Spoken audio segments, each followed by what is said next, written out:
Magandang araw mga idol, may nabasa tayo na post sa FB nagtatanong kung si Wonderboy ng Pinas na si Carlames Martin na daw bang tatapos kay The Monster Naoya Inoue dahil palag na daw si Martin kay Naoya Inoue kaya malaki na ang posibilidad na maglaban sila ng The Monster dahil nasa malakas na promotion si Martin. Mahusay magpaganap ng laban itong si Sean Gibbons at nakita natin na todo ensayo si Martin noon sa Amerika kasama ang ating pambansang kamao Manny Pacquiao. Dalawang beses nang napagapang si Naoya Inoue. Nagawa ito ni Ramon Cardenas at Luis Neri. Kaya ang tanong, mapagapang din kaya ni Martin ang halimaw ng Japan? At siya na ba ang makakatalo sa The Monster Naoya Inoue? Sa ngayon, si Martin ang WBO number 1 contender ni Naoya Inoue. May isang comment naman sabi, bago daw si Inoue ang kalabanin ni Martin, ay si Philippus Ngitumbo daw muna para makita kung kaya na ba niya si The Monster. Samantala mga idol, hindi talaga tinatantanan ni current WBO Global Super Bantamweight Champion Philippus Ngitumbo ang ating kababayan na si Wonderboy Carlames Martin. Sabi ni Philippus na ang kanyang immediate goal ay kalabanin ng mga top 3 contender sa WBO na sina Dennis McCann, Sam Goodman at Carlames Martin. Mahirap daw na laban ang mga ito sa kanya at nirerespeto daw niya lahat sila, pero alam daw niya na tatalunin niya sila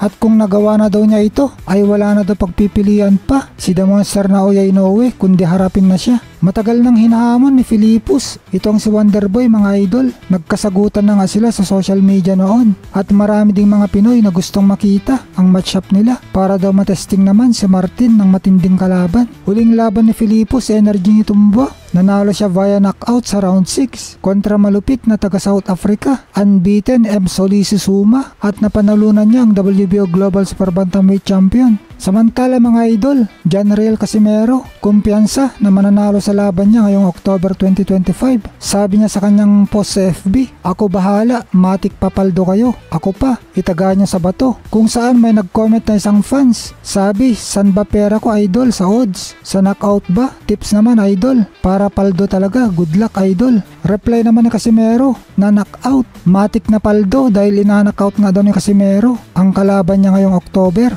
na posibleng si Luis Neri na mga idol. Kumpiyansa si Casimero na manalo via knockout. Malamang talagang todo ensayo kasi siya at baka mapaya siya sa kanyang minamahal na taga-suporta.